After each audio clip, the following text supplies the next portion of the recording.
Welcome to Gators Daily, presented by Fan Arch. My name is John Ingham, and we are talking Gators football every day.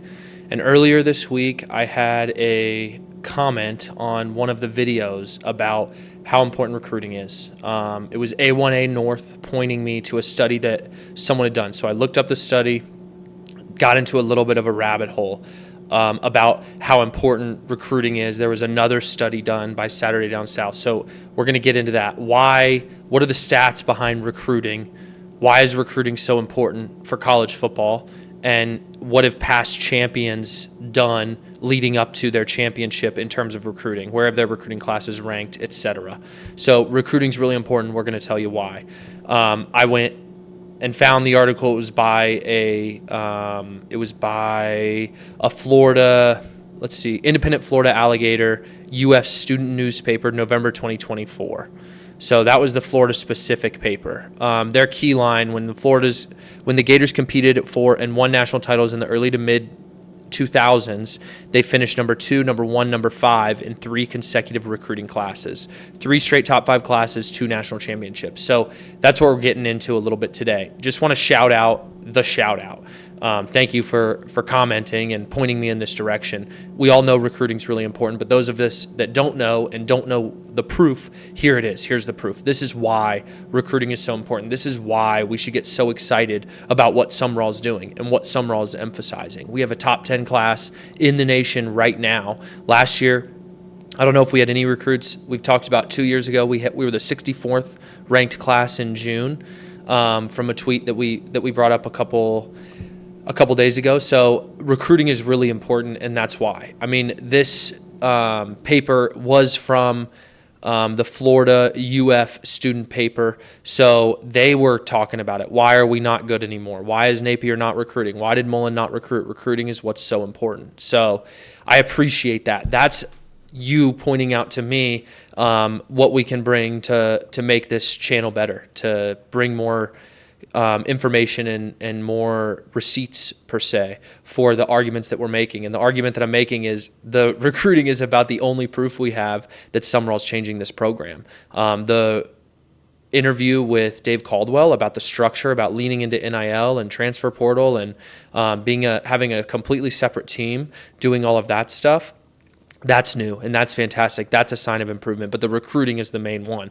3 big offensive linemen already committed. Multiple guys committing this week. Another big running back we might get this afternoon, so we'll see how it goes.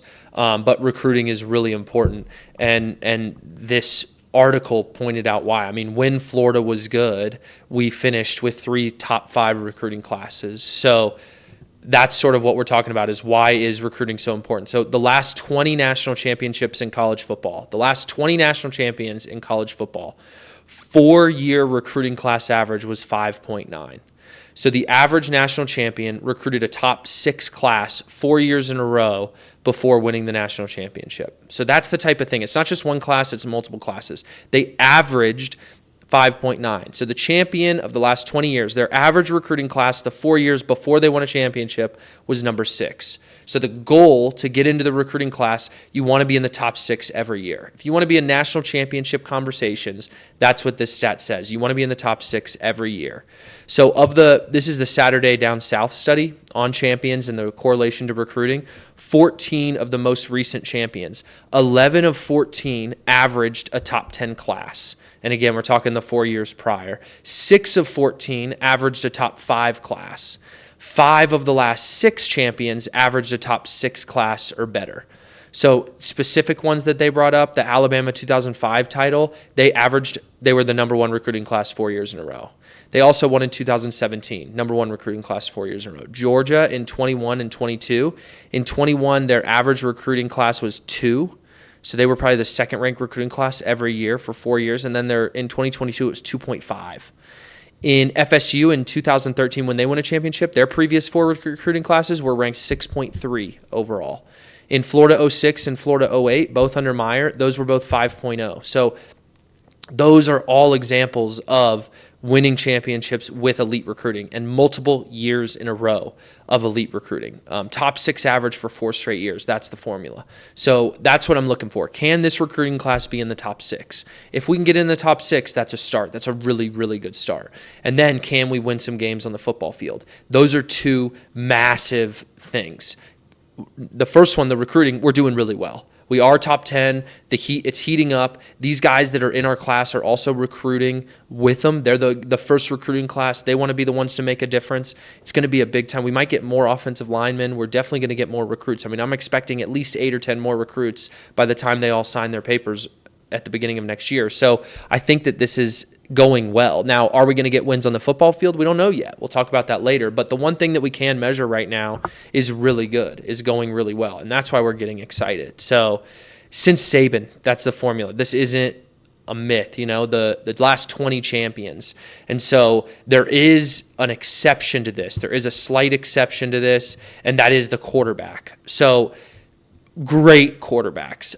The ones of the 4 of the 20 champions that did not average a top 10 class, they had a great quarterback. So Cam Newton in 2010 for Auburn, drafted number 1 overall, won the Heisman. They did not have that powerful recruiting leading up to and getting Cam Newton. And of course, as Gator fans know, Cam Newton transferred from Florida. So a transfer portal national championship for Alabama. Deshaun Watson, 2016 Clemson. They did not lead up. They were not. They got there. They were top 5 averaging when Trevor Lawrence was there and got them to the playoffs and the semifinals and all those championship games and some championships as well. But when they won in 2016, they were not leading up to that when Deshaun Watson by himself beat Alabama. I mean, that's like up there with Vince Young's championship game performance in terms of historic championship game performances. So that's one of them. And then J.J. McCarthy in 2023 Michigan. However, they were like top 10. They were 9.8 or something average draft position leading up to that championship. So it's not like they were way. And then Joe Burrow, 2019, and they were also right there at 10 or 12 or something. In fact, I think Clemson was actually at 12.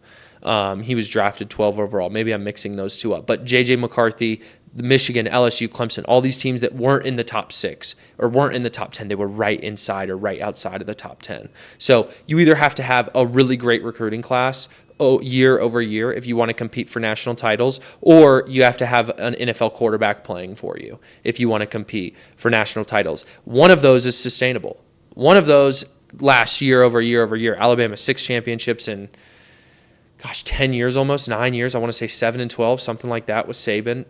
Georgia winning championships, going back to championship games, being in the playoff all the time. That's what recruiting does for you. That's why we're emphasizing recruiting so much. Thank you for pointing it out in the comments. That's why recruiting is so important, because it leads to championships. The teams that recruit well are the teams that make it consistently to the top of the tree, top of the pyramid in the college football world. So elite QBs are rare. Generational QBs are rare. But if you're not recruiting, you're praying for DJ Lagway to work out. You're praying for Tim Tebow. And we were recruiting with Tim Tebow. Imagine Tim Tebow without the recruiting. Maybe you don't get a championship. Dak Prescott at Mississippi State playing great football. He led them to the number 1 team, number 2 team in the nation. They couldn't do anything more. Once he left, they're done. Mullen left. Mullen came to Florida. So like LSU, we haven't seen them since. Kiffin's trying to turn that around. And then what's going to happen with Indiana? We'll get into that in a little bit. But every time, college football is quarterback driven. Do you have a quarterback? Your college football team can be great. That's been proven. But it's recruiting too. Can you recruit? Can you be a top 6 team, top 10 team in the nation every single year? And if you can't, you're not going to compete year in, year out. You may have a great year every once in a while. You may not. But we need to continue to recruit fantastically. And we have a decent football team this year. Even if we make the playoff, we're not expecting to win a game. We would be expecting to not even host, but go play, see what happens, maybe win, probably lose, but we're in it. We're excited. That's a phenomenal season for the Florida Gators. But we're probably not going to have that. We're probably going to finish anywhere from ranked 20 to 35. We're going to be 8-4. We're going to have a good win. We're going to have a couple bad losses. That's probably what's going to happen. But if you recruit, if we have a top 5 recruiting class in the nation, and then we have another top 5 recruiting class in the nation, you're building momentum, and then you're talking your mid to long term Florida football future is in good hands. And I've said this multiple times this spring. Mid to long term, we're in good hands. Troutwine's recruiting the offensive line. Chapman seems to be recruiting the defensive line really well. Sumrall's changing the entire program. We've got Caldwell running with the NIL and transfer portal stuff. So Florida's back up and running. Florida's running well. Can we build on this momentum? Can we keep it going? Can we keep recruiting well? We should be able to get some wins this year. But in the mid to long term, I think we're in really good shape, and that's really exciting. I haven't thought that in a long time. I think they nailed it with this hire. I think this hire is perfect. I think Kiffin would have been a great hire too, and I think we might have turned around a little bit quicker, but I think with Sumrall, we're really building this long-term growth, And I don't know that we wouldn't with Kiffin, but you can't say that Kiffin's built long-term growth anywhere he's been. He was at Tennessee for 1 year, got fired from USC, went to Ole Miss, and then right when a first job came up, didn't even coach them in the playoffs. Right when the first job came up that was better, he left. So who's to say when Alabama job opens up, he's not going there, or something like that. USC job opens back up again. Who knows? So I love that this program is going to be structured. It's going to be built for the long term, and I believe in that. And that's where recruiting comes in. Can you recruit? And he's proving that he can recruit. Recruiting is not a question right now. He's recruiting his socks off. Troutwine, his coaches, Sumrall included, they are recruiting their socks off. So that's exciting. The other one is, what's going to happen with the portal? Does the portal change it? Is Indiana assigned? Indiana had the oldest football team. Like every single guy on their team had played 4 or 5 years of college football, getting them from the portal. So that's recent championships. I mean, Ohio State, Michigan, Georgia, they all had elite recruiting plus great portals, great additions, Power 5 portal starters coming in. So you're gonna have to be able to do both. You're gonna have to be able to fill holes, but Indiana did it all in transfer portals. They haven't had a great recruiting class at all. In the last 4 years, especially 2 years ago, they're the worst program in college football history.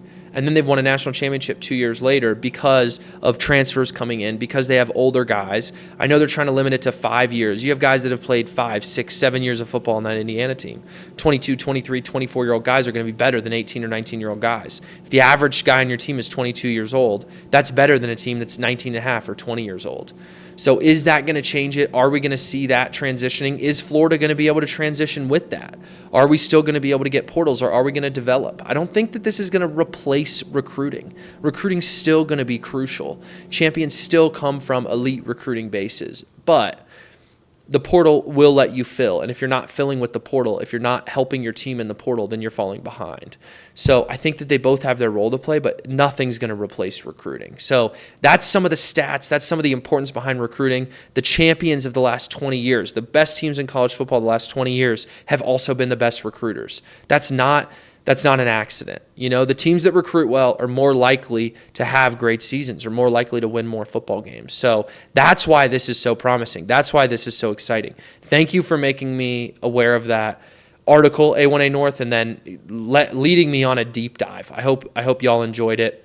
And I hope it leads you to look further into the things that make these programs great in the last 20 years in modern college football. They applied to Florida in 05, 06, 07, 08. Even in the late 90s, early 2000s, we were recruiting really well. Spurrier was recruiting really well.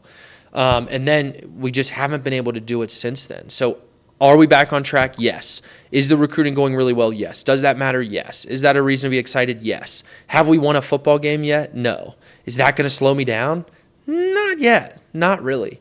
The recruiting is the only thing to get excited about, the only thing to judge the program by, and it's going really well. So is that getting me excited about the middle to long term, the chance that Florida has to win championships by 2030, by 2029? Yeah.